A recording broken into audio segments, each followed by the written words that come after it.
Okei, aga teeme siis algust.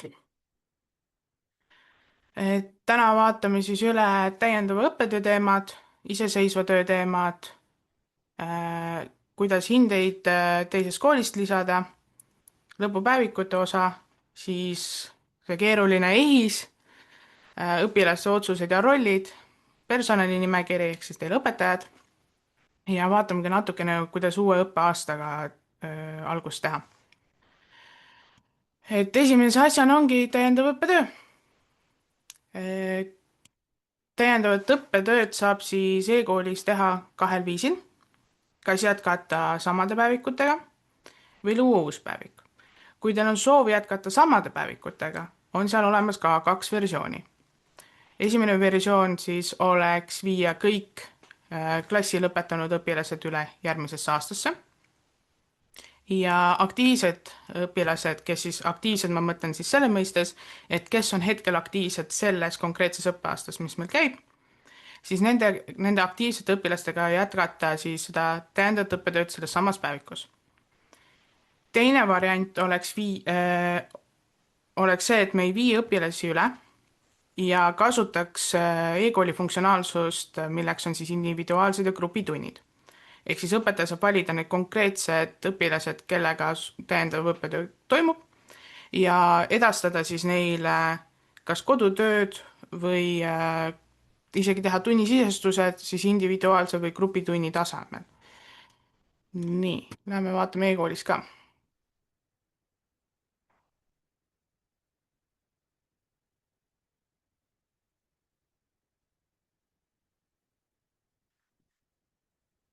Kuidas siis neid grupitunde aktiveerida või siis kuidas seda funktsionaalsust sisse lülitada, et kui teil on koolis lubatud õpetajatel luua päevikuid ja neid muuta, siis aineõpetajad saavad seda ise sisse lülitada.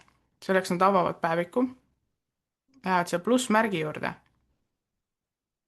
ja siis on siin muuda päevikut. Ja neil on olemas siin see individuaalsed ja grupitunnid linnuke, nad peavad selle lihtsalt sisse lülitama.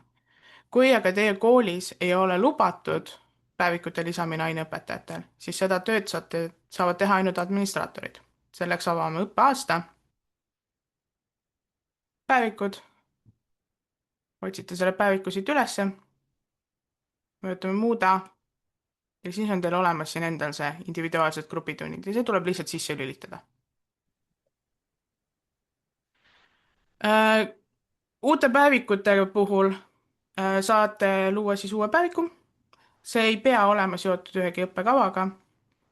Sinna uude päevikusse saate lisada õpilased üle klassida, et näiteks kui meil on matemaatikaõpetaja, kellel on vaja teha täiendav õppetöö 5., 6. ja 8. klassi õpilastega, siis nad lisavad lihtsalt need õpilased sinna päevikusse. Ja see päevik on siis kasutamiseks ainult sellisel juhul, et sealt kaudu saate lisada neid tunde, märkida need, kas nad on kohal või mitte ja saata neile näiteks kodutööd. Kõik hindelised tööd peavad olema ikkagi sisestatud sinna esialgsesse ainepäevikusse. Et me parandame hindeid ikkagi selles esimeses ainepäevikus. Teemaks on ka perioodid.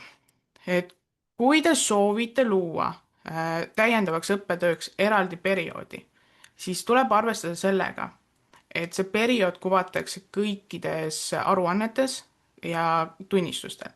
Ehk siis, kui te loote selle perioodi, siis tuleks teile esialgu need tunnistused ennem nende õpilaste kohta, kes ei tee täiendavat õppetööd, nende puhul siis need tunnistused ennem välja printida, kui te prindite neid välja. Meie soovitus on, et me ei kasutaks eraldi perioodi, et siis ei teki teil aruannetes mingisuguseid erisusi. Aga kui te tahate luua täiendava õppetöö jaoks eraldi perioodi, siis ma näitan seda, kuidas te seda teha saate. Ma lähen ühte kooli, kus on mul perioodid juba ees olemas. Vajutad õppeaasta. Praeguse õppeaasta juures menüü ja muuda. Meil hetkel siin koolis on 3 trimestrit. Tahame täiendavaks tööks eraldi perioodi luua. Võitegi panna siia täiendav. Ja siis vaatate, et need kuupäevad oleksid sobivad. ehk siis meil see liiguks siia, mis meil täna on 19, 2026. see hakkab meil 20.05, 2026. et need, kes teavad, siis perioodid ei tohi, perioodide kuupäevad ei tohi kattuda. ehk siis, kui meil üks periood lõpeb, siis teine kohe algab.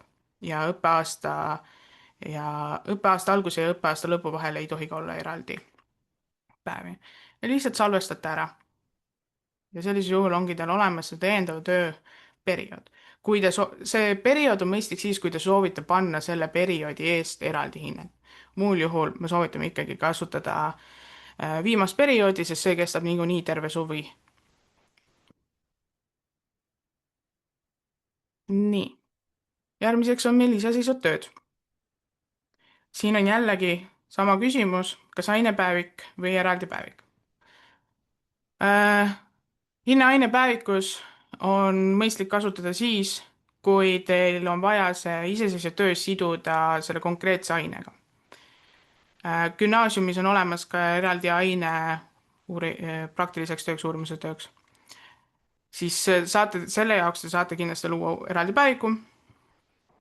ja eraldi päevik on mõistlik kasutada ka siis, kui teil on vaja või soov hinnata siis neid näiteks etapivahesid. et ma ei tea, õpilased loovad küsimustikke, õpilased koguvad infot oma uurimustöö või iseseisva töö kohta, et sellisel juhul kindlasti eraldi päevik. Mida ma olen siin puuduste all välja toonud, et tunnistusel ei kuvata konkreetse õppeaine seost. ma pean silmas siis seda, et kui on seos uurimustööl mingisuguse või iseseisvustööl mingisuguse konkreetse õppeainega, et õpilane teeb seda näiteks muusikatunnis ja teil on eraldi päevik, siis ei looda seda ühendust selle muusikaainega. nii, aga kuidas üldse neid iseseisvaid töid e-koolis korrektselt sisestada, et need ka näiteks EHIS-es oleks kuvatud? täpsemalt mitte EHIS-es, vaid selles EHIS-e XML-is, mis e-koolis saab välja võtta. Läheme tagasi teise kooli. nii, ütleme, et see on see meil see iseseisva tööpäevik. Õpetaja tahab lisada iseseisva tööhinnet. ta valib selleks teist tüüpi kokkuvõtva hinde. nii saame, ma ei tea, paneme lõpu töö. ja tänane kuupäev. ning igale õpilasele tuleb see hinne eraldi sisestada. selleks vajutame siia kasti peale ja lisa iseseisva tööhinne. me saame lisada hinde, selle töö teema, mis oleks hea teema, paneme jalgratta ehitamine. määrame selleks praktiline ülesanne ja õpetaja saab siis ka soovi korral lisada siis sellele ülesandele kommentaari ja lihtsalt salvestame ära. et nii lihtsalt see käib. aga siin tuleb silmas pidada seda, et seda teist tüüpi kokkuvõtted hinnet saab lisada päevikus ühe korra. mis võib olla väike sihuke tegevus, mida adminid peavad tegema, on see, et üle kontrollima, kas õppekava kaudu on lubatud teist tüüpi kokkuvõtted hinnet sisestada. et võib juhtuda, et kui te loote selle päeviku, siis õppekavas ei ole see tegevus lubatud. selleks, et seda üle kontrollida, me läheme õppekava. ütleme siis gümnaasium, ütleme siis ajalugu. ja muuda. ja siis tuleb üle vaadata, et kas hindamises on teist tüüpi kokkuvõtte hinne üldse lubatud. see võib teil siin olla näiteks välja lülitatud, siis lihtsalt lülitate selle sisse ja vaatate üle, et teil oleks õige hinnete skeem külge pandud. ja lihtsalt salvestate ära.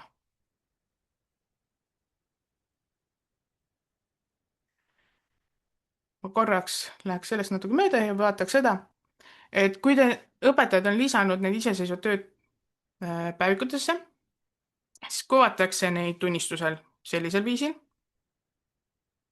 ja ka tuleb see meile õpilasraamatusse. teen siis õpilasraamatus, kui tahavad hinded, siis seal kõige all. nüüd me võime seda ka korra vaadata. see on otsused, 12 klass, vabandust, õpilasraamat ja siis 12 klass. ja ma vist lisasin selle siia äkki. jah, et siis ta tuleb siia ilusti iseseisvate tööde juurde.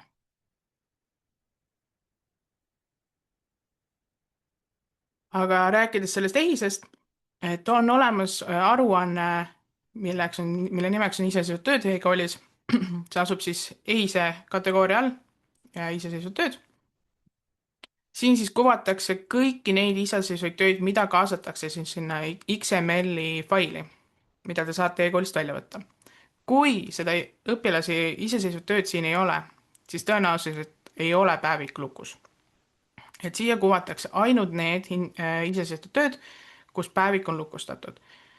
ehk kui teil tegevused veel päevikutega toimuvad, aga teil on vaja seda XML-i välja võtta, siis pange kõigepealt päevik lukku, võtke see XML välja ja saate selle päeviku uuesti lahti teha, et tegutseda seal, ma ei tea, näiteks mingi õpilane vastab kontoritööd.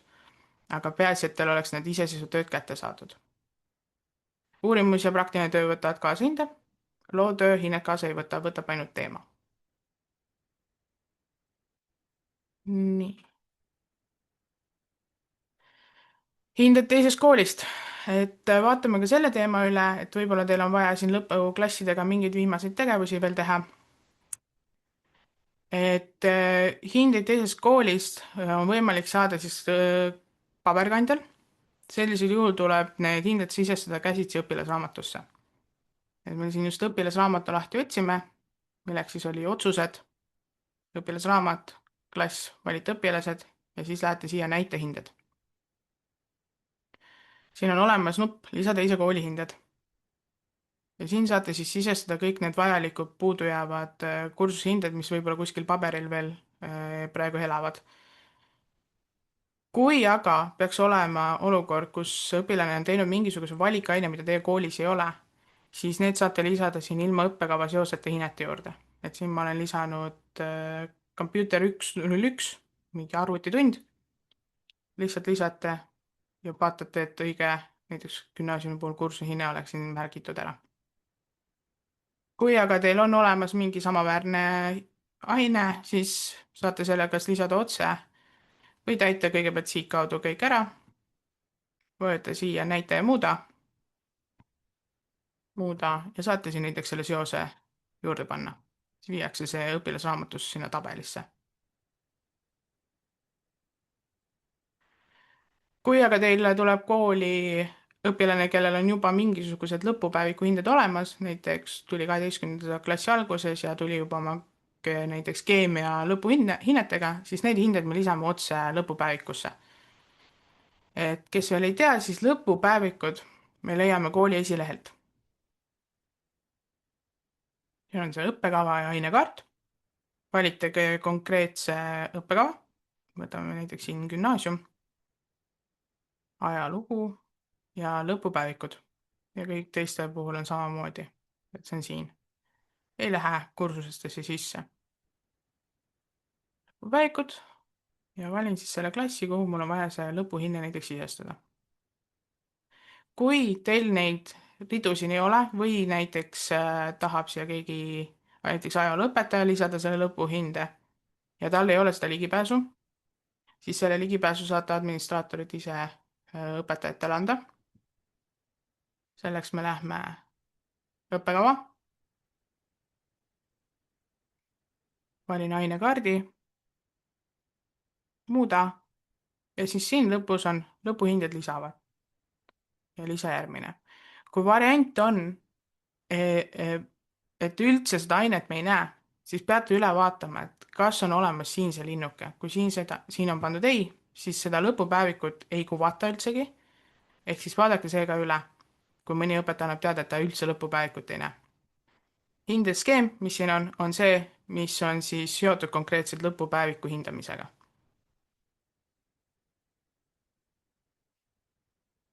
nii. aga hinde lisamine on väga lihtne. lihtsalt tuleb number sisse panna või täht mida te kasutate. ja nii on. teine teema on see eksamipunktid.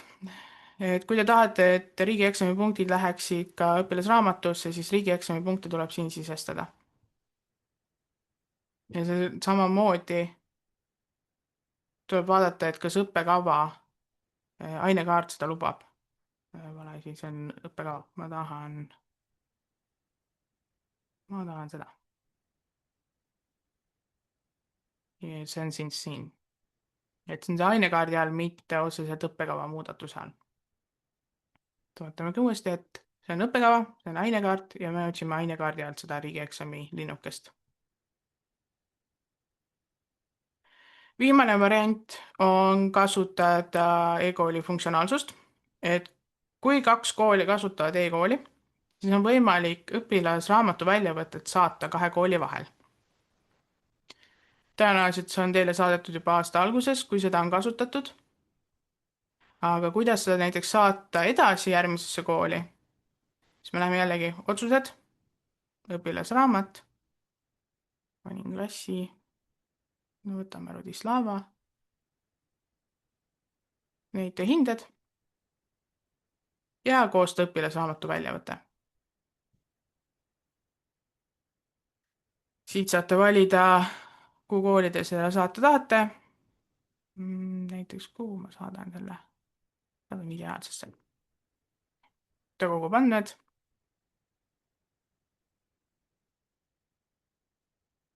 ja siis see õpilasraamatu väljavõte on siin. niikaua, kuni staatus on ootel, et veel midagi hetkel teha ei saa, aga siia tekib üks teine nupp.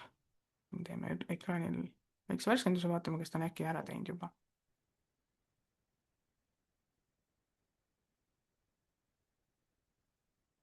väge. ja siin on siis see saada nupp. enne kui te saadate, vaadake kõigepealt üle, et kas kõik hinded on olemas, mis kujul need järgmisesse kooli saadetakse. ja kui olete selles failis kindel, siis saate selle saata järgmisesse kooli.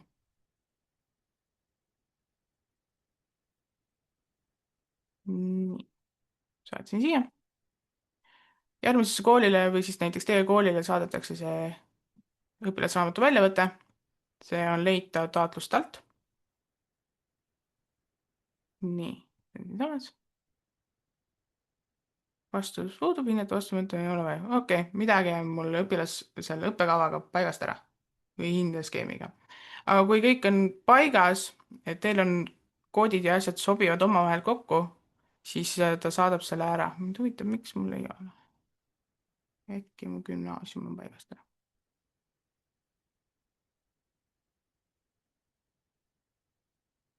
ahah.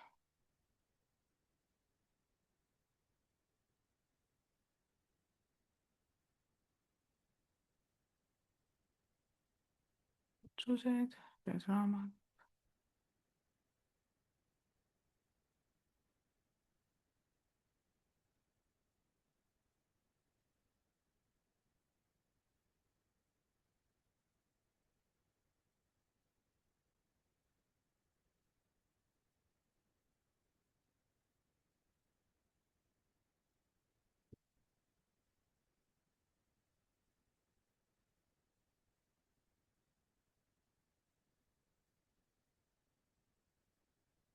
ei, proovime uuesti, vaatame, kas õnnestub. aga noh, minu testkoole kunagi ei tea. Nad võivad täiesti katki ka olla.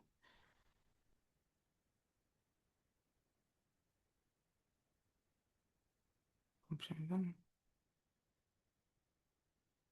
okei, täna seda näidet näha ei saa. aga põhimõtteliselt teil tuleb niisugune funktsionaalne aken, kus siis saate luua seosed õppeaastate vahel, vaadata üle hinnete skeemid. kui on tekib küsimus süsteemile, et ta ei leia mingit konkreetset ainet, millega siduvust luua, siis saate sellega seal valida ja siis saate kõik need hinded siis vastu võtta. nii.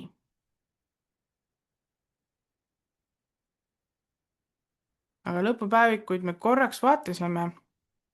ja me vaatasime üle ka selle, et kus neid tegevusi teha, et õppekava alt saame me siis sisse lülitada selle, et kas meil üldse on lõpupäevik, see oli siis see nupuke siin, aine hinne õppekavas, siis mis hinnete skeemi me kasutame ja et kes saavad siis neid lõpuhindeid lisada, et need tuleks kindlasti üle vaadata.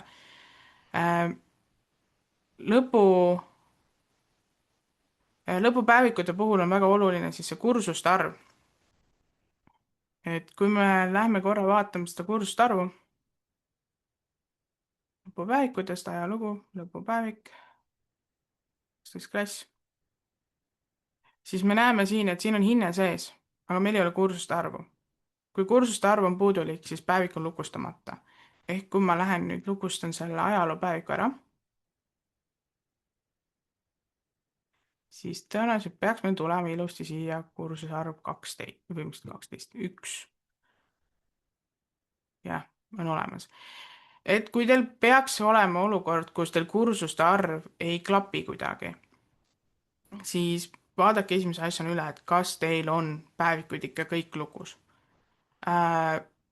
Variant on ka, et õppekava seos on valesti, et teil võivad päevikud olla lukus, aga päeviku enda õppekava seos on vale. Et päevikute puhul saate siis avage päevik ja vaadake, mis siin üleval kirjas on. Te võite ka vaadata seda administraatorina õppeaastalt.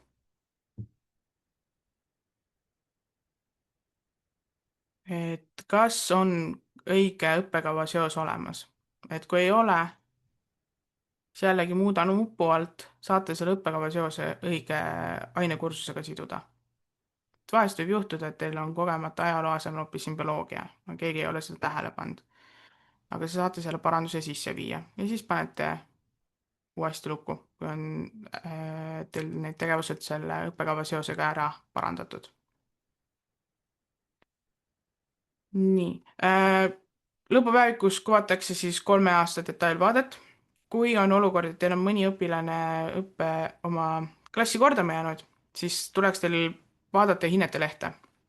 Et kui on 2 aasta kohta mõlemaid hindeid näiteks lisatud, et siis peab vaatama õpilase puhul hinnete lehte. Ja kui teil on õpilasi, kes on näiteks juurde tulnud ja teil on kursuste arv selle konkreetse õpilase puhul siis vale, et on vaja lisada sinna üks lisakursus näiteks juurde, mida nad on varem kuskil teises koolis teinud, siis saate seda lõpupäevikus muuta, kasutades siis seda EHIS-kursuste arvu. Siit kadus see üks ära, sest me tegime selle päeviku siin vahepeal lukust lahti jälle. Ehk siis siin saate lisada selle kursuste arvu juurde, kui on vaja teha muudatus. Nii.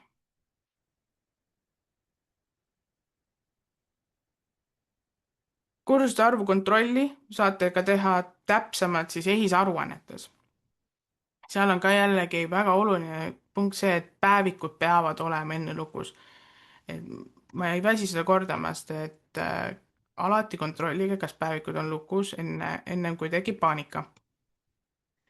Ja aruannetes on siis olemas hinnete eksport, mitte hinnete eksport, hinnete aruanne. Selle teete lahti, valite õppeaasta, vaikimisi on see praegune õppeaasta, vaatame 12. klassi ja vaatame seda aruannet. Näeme, et okei, ajaloos Berliinil on olemas oma hinne, kursuste arv on korrektne, Malil on hinne, aga ei ole kursust. Ehk siis midagi on kuskil valesti, kas hinne on lisatud näiteks lõpupäevikusse, aga ta ei ole tegelikult ainepäevikus kuskil olnud, et ta on võib-olla juurde tulnud, siis tuleb minna ja muuta see EHIS-e kursuste arv ära. Ja määrata talle siis number 1. See on hästi oluline aruanne, kui te kasutate seda EHIS-e XML eksporti. Et kui siin seda ainet või kursust ei kuvata, ei lisata seda ka XML faili. Ehk siis kõigepealt tulen ja vaatan hinnete aruannet, kas kõik asjad on olemas. Kui on olemas, siis saan minna edasi hinnete ekspordi juurde.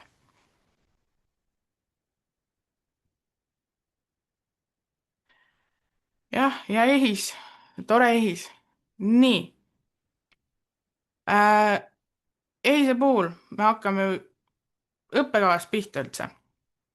Me lähme õppekava. me vaatame üle, kas meil on riikliku õppekavaga seos olemas, see on hästi oluline, siis kontrollime üle muidugi, kas riikliku õppekava klassifikaatoriga on seos olemas. Et need on kõik need klassifikaatorid, mis on EHIS-es ja nende klassifikaatorite taga on siis kood, mida siis EHIS tahab enda jaoks. Et vaadake üle, et kas siin on seos olemas. Keelte puhul on siin väiksed erisused. Vaatame. Tegel. Ehk siin saate veel valida, mis konkreetse B1 keelega on tegemist. Paneme selle ajalooks tagasi. Nii. Aruanded õppekava kooli õppekavad. Aruanded õppekava kooli õppekava. Siit saate nagu täpsem ülevaate sellest, et kas riikliku õppekava aine on nagu loodud või see ühendus on siis selle klassifikaatoriga siin loodud, et näiteks muusikas siin on mul puudu, see tähendab seda, et mul on vaja minna õppekavasse ja siis seos sinna luua. Et see on hea aruanne, mida võib-olla tasuks jälgida, kui me EHIS-ega tegelema hakkame. Nii. Ja tasuks üle vaadata kindlasti kõik vanad päevikud, et kui õpilased siin lõpetavad, et teil eelmises aastas ei oleks ühtegi päevikut lukustamata. Seda saate siis minna õppeaasta juurde, võtta eelmised õppeaastad lahti, mul on isegi ära arhiveeritud siin. Korra vaatan, kas ma saan näidata. Õppeaasta. Ahah, näiteks siin on mul vahele jäänud, et üks ajaloopäevik on mul lukustamata, siis võite nimekirja lõppu minna ja saate näiteks kõik korraga ära lukku panna.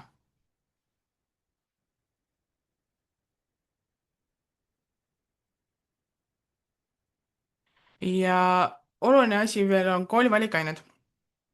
Et EHIS-es ei ole kõiki teie koolide võib-olla valikained, mida te olete endale ise loonud, siis sellisel juhul me kasutame e-koolis sellist EHIS klassifikaatorit, see on siis see aine vastab riikliku õppekavas oleva ainele, siis sealt teete valiku ja valite kooli valikaine.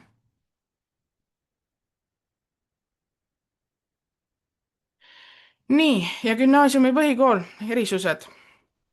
Et gümnaasiumi puhul me kasutame lõpuhinnete valikut eesaruandes, et kui me seda hinnet eksporti teeme. Ja saate ka võtta ka siis eksamihinded, kui te seda soovid on. Muidu peaksite saama kõik oma eksamihinded EIS-i kaudu, kui ma õigesti nüüd mäletan. Ja kõik iseseisva töö hinded tulevad ka siis üle aastate. Põhikoolil on natuke keerulisem teema, et põhikooli puhul te saadate EHIS-esse aastahinded ja eksamihinded, aga teil on ka vaja välja tõmmata lõpuhinnete aruanne, kui te tahate kätte saada ka loodusõpetuse, inimeseõpetuse hindeid. Et 9. klassi puhul tuleb siis need varem lõppenud ained, nende puhul siis lisada need hinded lõpupäevikusse. Et näiteks inimeseõpetus. Valite oma klassi siin, et kui te ei ole näiteks seda lisanud, et siis saate siin lisada need inimeseõpetuse viimased hinded ära aasta hinnetena või kooliastme hinnetena ja siis tuua need üle EHIS-esse.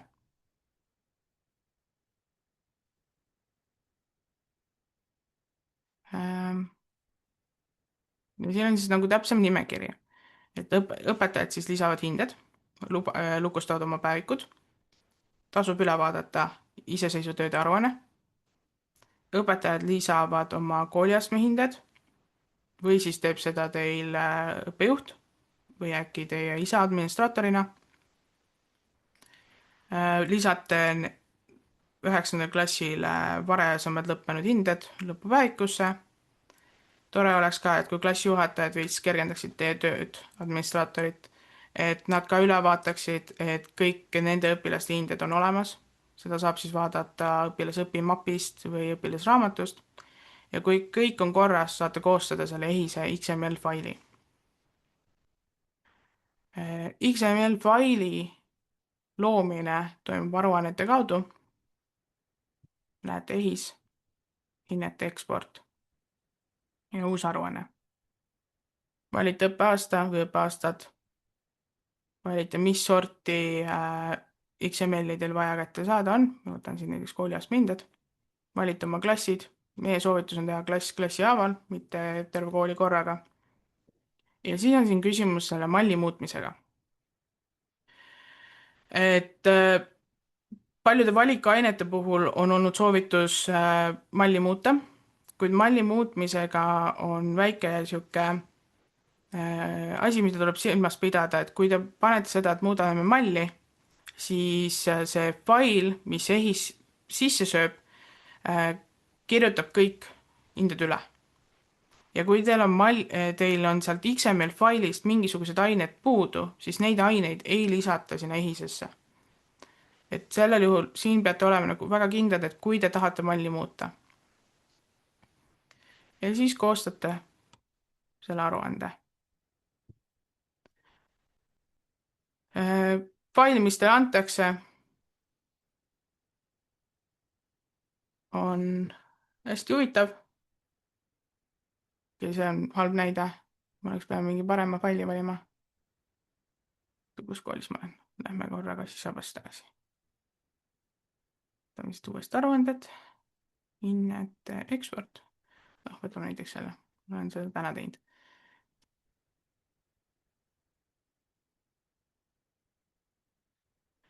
Teile antakse sihuke huvitav fail, mis on palju koodi. Igal nendel tähisel on oma vastavus, et K-täht näiteks tähistab kohustuslikku ainet, I on siin iseseisev töö. Ja siis siin on need koodid, millest ma ennem rääkisin, et need EHIS klassifikaatorid tulevad siis siia faili koodidena.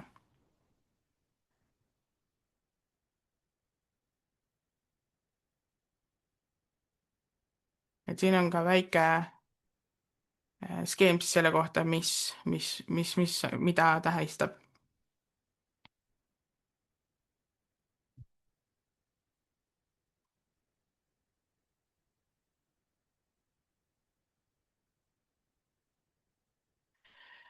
Järgmiseks teemaks on õpilased, otsused ja rollid. Et meil ikkagi õpilased siin lõpetavad ja liiguvad järgmises õppeaastas edasi. Siis on teemaks näiteks 9. klass, võtame esialgu 9. klass. On kahte viisi, kuidas 9. klassidega on tegutsetud e-koolis siis. On 9. klasside puhul on neid viidud otse üle 10. klassi, kasutades e-koolis otsust viia üle järgmisesse õppeaastasse.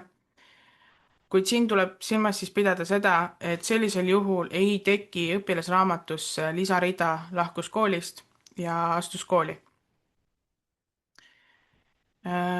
Kui teil on vaja, et see rida oleks olemas, siis on vaja 9. klassile ikkagi määrata otsus, õpilased lõpetavad kooli ja siis õpilastele roll tagasi määrata. Kui me nüüd lähme õppeaastasse, kus mul on õpilased ja vaatame, kas mul siin on 9. õpilasi. Ei ole. Okei, paneme siis sinna 9. õpilase. Praegu on hea näide sellest, kuidas õpilase klassi muuta. Et muuda praegu kuuluvust, õppekava jääb meil samaks ja ma võin teha 9. klassi. Nii, nüüd meil on olemas 9. kes saab lõpetada. Et David või David lõpetab meil siis 9. klassi. Määran talle linnuks ette või siis kui on mitu õpilast, vali kõik. Otsus. Saan lisada otsuse numbri, kuupäeva ja õpilased lõpetavad kooli. Nüüd selle otsuse lisamise ja selle otsuse kuupäeva ja numbri puhul on ka see võimalus teil, et klassijuhatajad lisavad otsused enne. Ja administraatorina teie tegevus on lihtsalt õpilased e-koolis ära märkida, kuidas see õige on. Et see on jällegi teil koolisiseselt vaja otsustada, et kes teil lisab otsuse numbri, kuupäeva ja otsuse sisu. Et ma praegu nüüd paneks praegu nii, et me teeme, et klassijuhataja lisas otsuse. Aga õpilane lõpetas kooli, salvestan ära ja nüüd, kui David tuleb meie gümnaasiumisse, siis ma vajutan Davidi nime peale. siin on see lisaroll, siit peaks valima järgmise õppeaasta, mida mul hetkel ei ole. teeme siis uue õppeaasta. nii, paneme 2026, kaldkriips 27, 6 ja 27. ma praegu õppeperioodi lisama ei hakka. nii, David tuleb meile gümnaasiumisse, lisan rolli, aga vaatan, et mul oleks see lisaroll õiges õppeaastas. ja märgin ta õpilaseks, siin saan talle kohe määrata õppekava, ta klassi, ta tuleb meile 10-ndasse, saan määratleda paralleeli, saan määratleda alguskuupäeva. siin veel valikute all on samamoodi see otsuste sektsioon. jällegi, teie koolisiseselt vaja otsustada, kes täidab teil otsuseid. kas seda teeb administraator, kui ta liigutab õpilasi, või näiteks administraator teeb ainult liigutused ja klassijuhatajad lisavad otsused. määrame, et David hakkab meil 1. septembrist 10. klassis. ja kinnitan ära. nii, David on meil nüüd praegu 9. ja kui ma lähen otsused, õpilasraamat, 9. klass. kus mul see David on? õpilasraamat. siis siin on näha, et see astus kooli on lisatud. kuna me ei lisanud administraatorina otsuse numbreid, siis tuleb seda eraldi siin täita. et selles osas ongi siin 2 teemat, et kui lisab administraator kõik need otsused, siis täidetakse koheselt ka õpilasraamat. kui aga lisab otsuseid klassijuhataja, siis neid otsuseid ei tule siia koheselt ja need on vaja siis näiteks klassijuhatajal oma õpilastele siin juurde lisada. et siin oleks oluline siis täita ära need otsuse numbrid, mis klassid ja kust õpilane tuli või läheb. aga mida ma mõtlen selle all, et klassijuhatajad saavad lisada otsuseid, on siis otsused ja käskkirjad sektsioon. ja siit kaudu on võimalik siis lisada näiteks tervele 9. klassile need muud otsused. et siin saab näiteks klassijuhataja panna ära kõik need, et õpilased lõpetasid kooli, saab lisada kiituskäskkirjad ja nii edasi. ja nende otsustega, mis on lisatud siin otsuseid ka käskkirjade alt, neid otsuseid on võimalik hiljem muuta. et me võime siin näiteks teha ühe testi, ma panen Bertale ühe otsuse, siis seda otsust saab muuta. kõik need otsused, mis on lisatud administraatori poolt õppeaasta kaudu, neid otsuseid muuta ei saa. et nagu näha on siin, et tuli lõpetas kooli.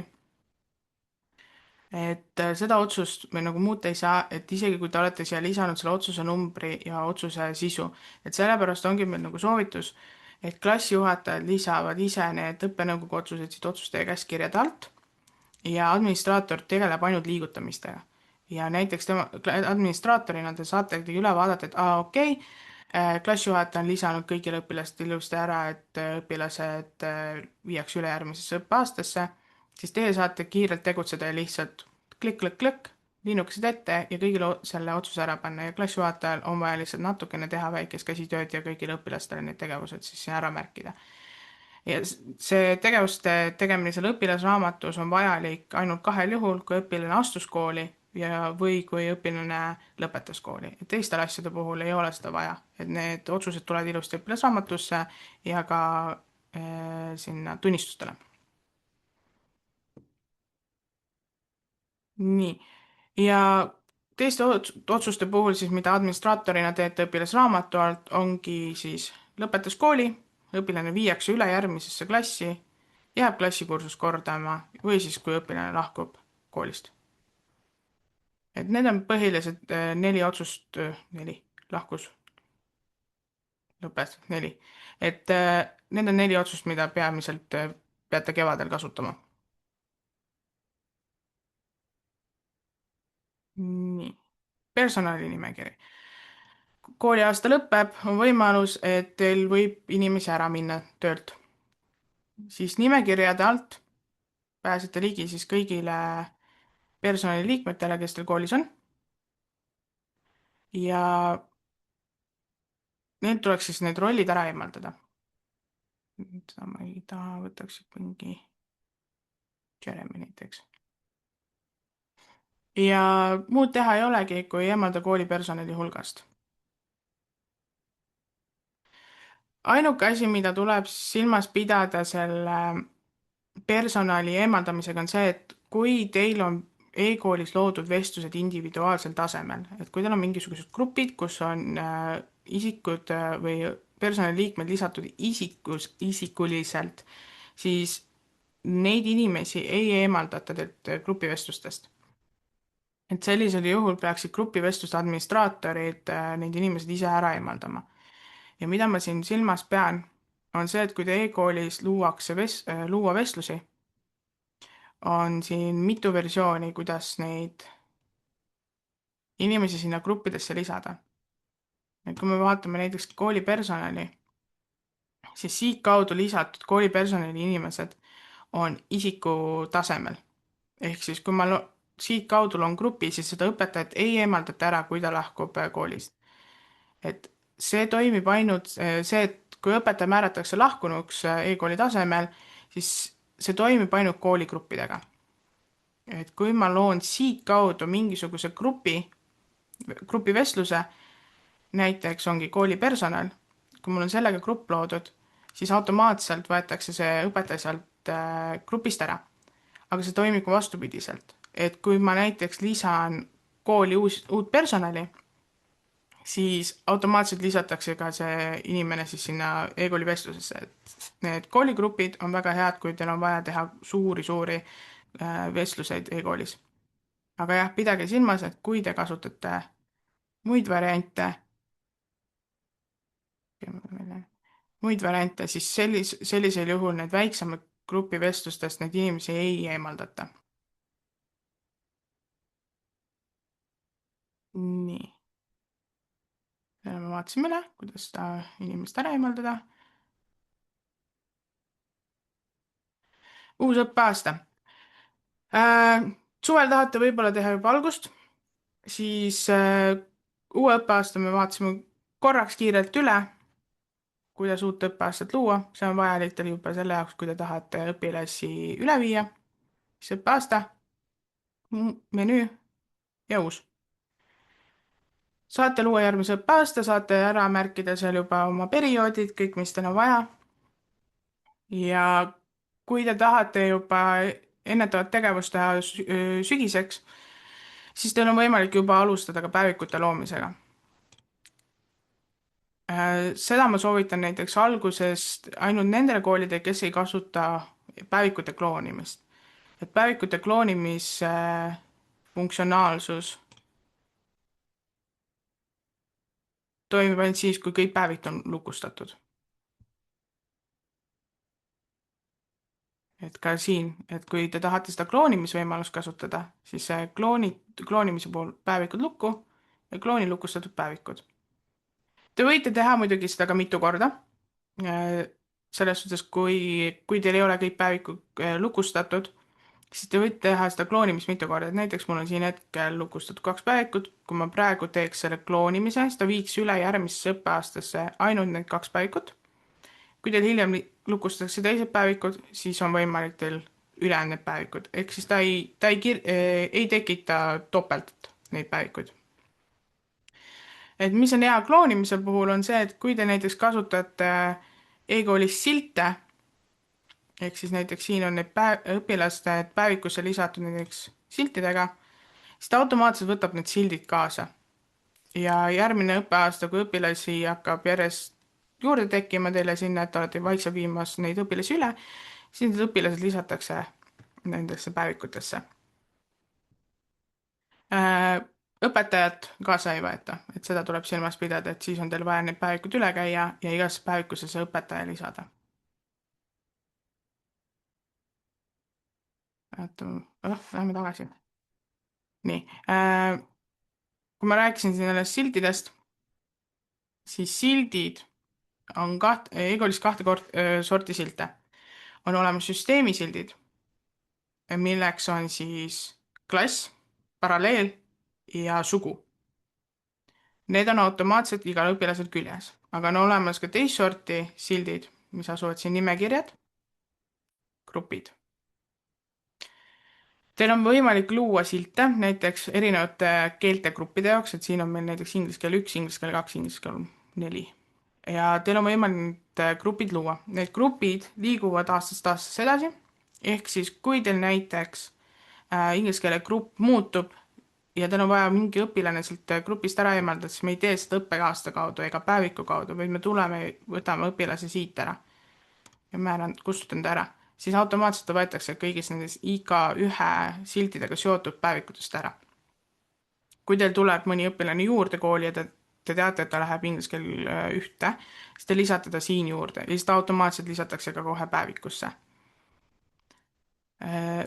Nende sildigruppidega ja need päevikute kloonimiste puhul, siis peate silmas pidama seda, et kui see inglise keele 1 grupp liigub edasi, aga te kopeerisite või kloonisite päeviku, mis on nõnda öelda näiteks eelmine aasta oli 10. klass ja te kopeerite selle päeviku, kloonite selle päeviku järgmisesse õppeaastasse, siis see päevik on nõnda öelda 10. klassi päevik ikkagi, aga ta on seotud selle inglise keele 1 grupiga, ehk siis kui teil on seda need eraldi nende loodud sildid, siis vaadake üle, et need sildid oleks korrektselt teil päevikute küljes ja et teil need grupid oleks ka korrektsed, et käige ja vaadake lihtsalt üle ja siis on teil aasta jooksul vähem võib-olla probleeme, et mõni õpilane on kuskil päevikus, kus ta tegelikult olema ei pea.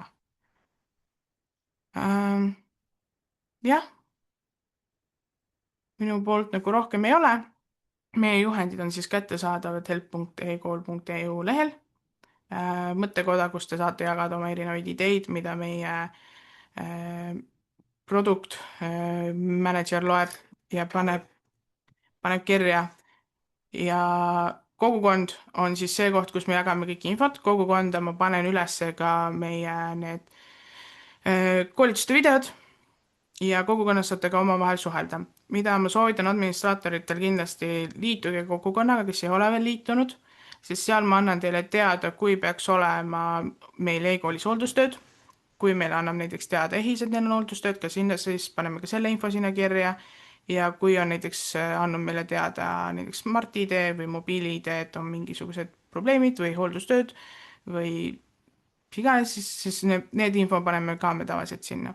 lisaks te saate kogukonnas omavahel suhelda, kui te näiteks teete mingeid suuremaid muudatusi, liigute ühelt hindeskeemilt teisele ja tahate infot, et kuidas läinud on neil liikumine, siis see on see hea koht, kus te saate omavahel suhelda.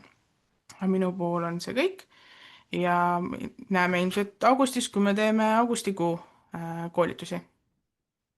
Karen, sa võid video kinni panna?